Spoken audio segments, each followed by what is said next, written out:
I la ufionga te mai tai minister fa o atu le matou fa tai tele fa lo leo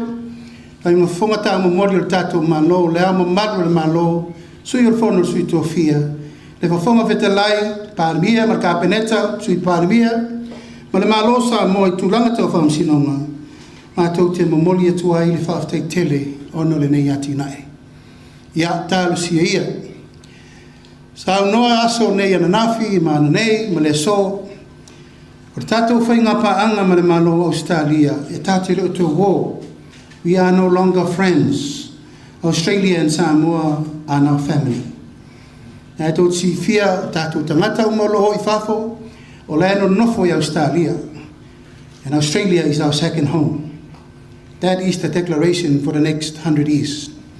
nor tūlanga na te tau na whamamsi o lona winga e te tau na tātou wamana ia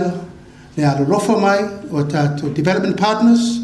le ngata fo i Australia o isi fo i tātou paanga. O tai ola nei tātou mo tele sa la fai tu e fia mo mai nei fa sa la launga ia vi ia le tua no na lofa mano na Lelei wa fa tau no wene nei fa mo mo ma le tau ia talo sia ia nga la wapo inga la ufionga li kom sina mal tato mtanga luenga o mene o tato mea awane ia ile upu le sama sang na fai aso seo mea malo a nga o malepe a malepe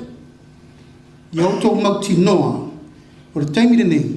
o mea le malo o mea tato umai tau na vai pui leo fatasi o lau te talo lea ina ia umi ma ngā ma le leil va lea umi ma ngale o nanga mo tatou le mamao atu na fano le sami le si tatou leo tatou te le to mana mia me na tupu te minei ai se ale o to vai ua fa a toa me fainga luenga uma na fai kole ngina e le tau na to yeng fa fitau li fa peto tupu mai ai ala na tupu o tatou fatamana la ua popo inga na la to umalo vai tato ofisa sa vai nei sanga ya ela io ai tai yo to pui mo to leo a setal far pui male tanga luengo leo a seta umana tato mafutere ni aso